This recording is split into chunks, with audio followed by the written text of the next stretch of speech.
या कार्यक्रमामध्ये हरिभक्तपरायण इंदुरीकर महाराज यांचं प्रबोधन कीर्तन त्या ठिकाणी होतं।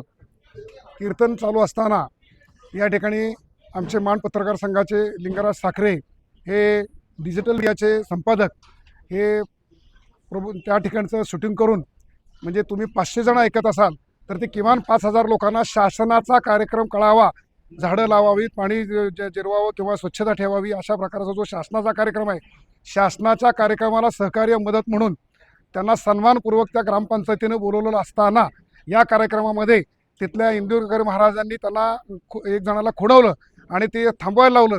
त्यांचा एक कार्यकर्ता आला आणि आमच्या पत्रकार बंधूंना त्या दिवशी त्यांनी कार्यक्रम थांबवायला लावला आणि ही आम्हाला अशोभनीय, निंदनीय गोष्ट वाटते आहे। त्यामुळे आम्ही त्यांचा त्यांनी कॅमेरा उचलून बाजूला ठेवला, त्यांचं जे डिजिटलचं साहित्य होतं ते बाजूला ठेवलं। वास्तविकता हा महाराष्ट्र शासनाचा कार्यक्रम असताना शासनाला सहकार्य आमचं पत्रकारांचा चौथा स्तंभ म्हणून कायम असतं। हे सगळं करत असताना देखील या ठिकाणी पत्रकाराला त्या आमच्या पत्रकार बंधूला त्यांची जे शूटिंग होतं ते साहित्य बाजूला ठेवलं गेलं। हा एकट्या त्या पत्रकाराचा अपमान नसून आमच्या मान तालुका पत्रकार संघटनेचा अपमान म्हणून आम्ही संघटनेच्या वतीनं print media, digital media, YouTube सगळे असतील, ही सगळी मंडळी आम्ही जाहीर त्यांचा निषेध करत आहोत आणि शासनाला अशी विनंती करतो की अशा कीर्तनकारांना त्यांनी थांबवावं।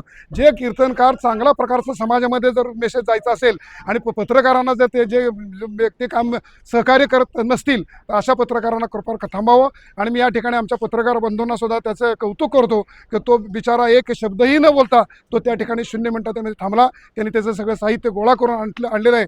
आम्ही घटनेनुसार, कायद्यानुसार आमचे या ठिकाणचे पोलीस अधिकारी सन्मान्य दत्तात्रय दराडे साहेब यांच्याकडे लेखी निवेदन दिलेलं आहे आणि याची पुढची कारवाई त्यांनी करावी अशा प्रकारची त्यांना विनंती केलेली आहे। आणि या ठिकाणी आम्ही सर्व मान तालुक्यातील सर्व आबालवृद्ध जे पत्रकार आमचे आहेत, हे पत्रकार सर्व त्याचा निषेध करतो आहोत। ज्येष्ठ पत्रकार म्हणून मी या सगळ्याची धुरा माझ्या खांद्यावर घेतलेली आहे।